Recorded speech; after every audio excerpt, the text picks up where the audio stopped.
Il existe également des risques situationnels. Il y a la situation du parent en tant que tel ou vis-à-vis de l'enfant. Ce sont des facteurs de stress qui sont jugés, encore une fois, par la recherche moins importants que les facteurs de stress personnels, éducatifs et familiaux. Alors, le premier élément est celui de la maladie. La maladie du parent, de l'autre parent, du partenaire, ou alors de l'enfant. L'on parle ici non pas d'une simple maladie virale, par exemple, bactérienne ou autre, mais d'une maladie grave ou chronique.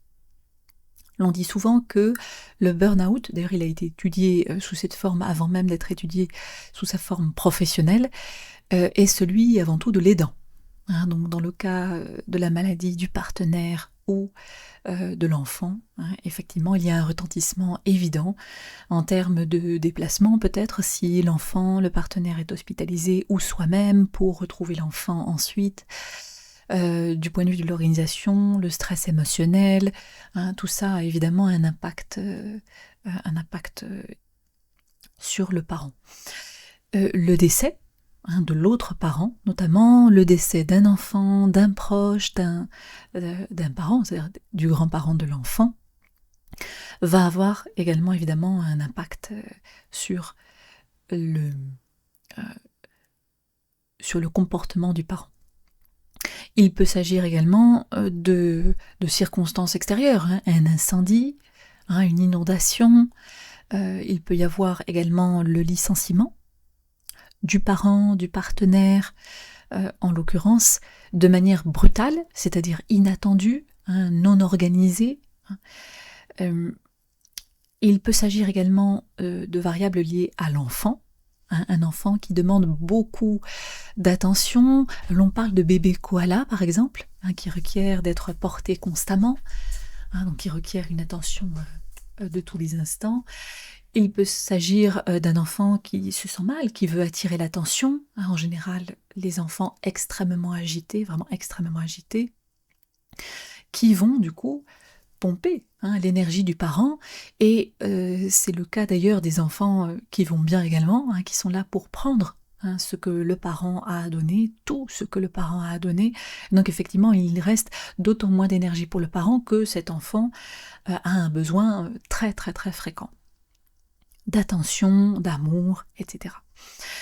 La grossesse peut aussi avoir été une circonstance d'une certaine manière aggravante, elle a pu être stressante, le parent a peut-être dû s'aliter, le suivi a peut-être été médicalisé, c'est-à-dire avec des rendez-vous assez fréquents, la peur que l'enfant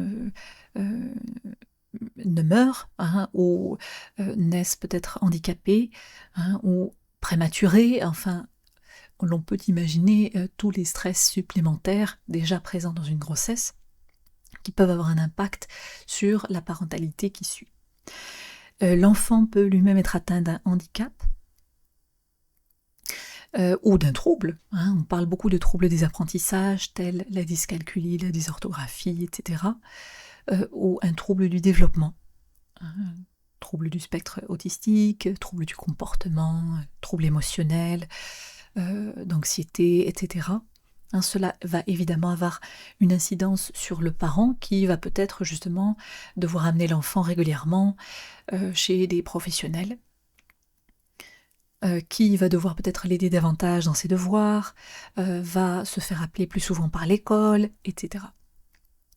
Et du point de vue situationnel, nous pouvons aussi parler simplement du tempérament de l'enfant qui peut ne pas beaucoup dormir dans les premières années, d'autant plus qu'il est stressé, qu'il est insécure, en l'occurrence.